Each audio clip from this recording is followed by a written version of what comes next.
What is up, ladies and gentlemen? Welcome back to the Motor Nubs YouTube channel. So if you have a 2010, 2011, 2012, I think we're plagued with this issue, automatic 2500 or 3500 Cummins.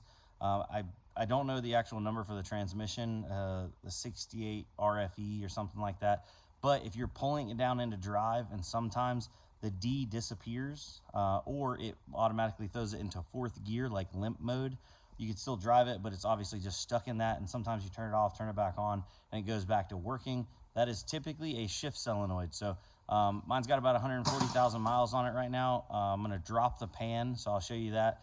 And then we need to drop the valve body, unplug the shift solenoid inside the transmission, and then replace it. So hopefully that should fix it, and I'll let you know. All right, guys, so when you're underneath the transmission, mine's got 8mm bolts all the way around it. We're gonna go ahead and knock those loose. It does not have a drain bolt, so we're gonna leave the front loose, take everything else out, and then back the front off, so that way the back of the pan will lean down, and then we'll catch as much fluid as we can inside the drain pan. Hopefully we don't make too much of a mess. So, be right back.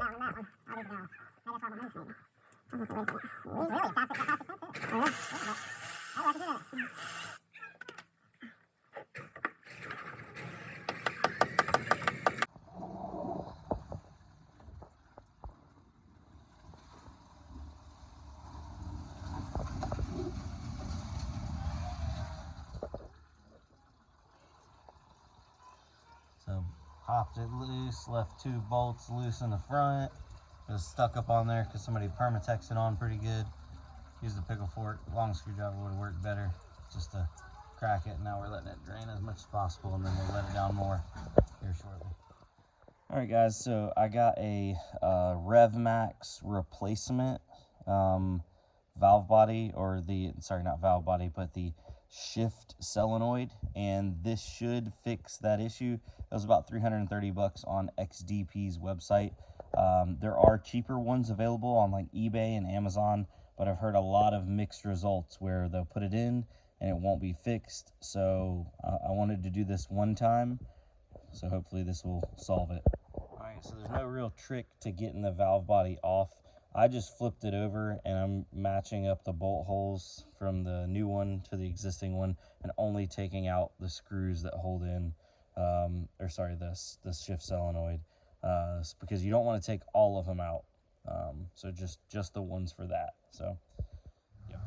All right, guys, so it was pretty late last night. I went ahead and put the valve body back up in there. I was by myself, so I couldn't really record anything. Got the oil pan back on, and then I waited till this morning because I couldn't find the right funnel. Just filled it up and waiting for it to get up to operating temperature, and then get a really good check on it. I added a 1.5 gallons, so I added about 6 quarts. Normally the torque converters hold about 9 to 10 quarts, and then the total fill capacity on these is about 16 quarts, so I should be really close.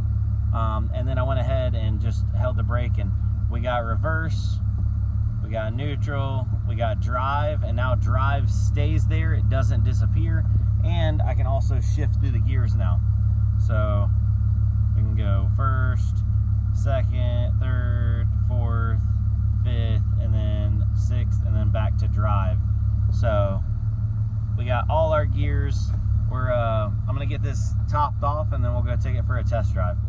All right, ladies and gentlemen, so I've been driving now for about 15 or so minutes, all pretty much between 50 to 60 mile an hour.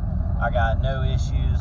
Drive is still green and lit up. It is no longer disappearing, so that is good. Thumbs up there. And then I can still manually shift it up and down with the gear shifter, or the gear selector, if I want to, whereas before that always had problems. So I think this replacement shift solenoid from the RevMax one from XDP did the ticket. Now, I did not do the transmission relearn.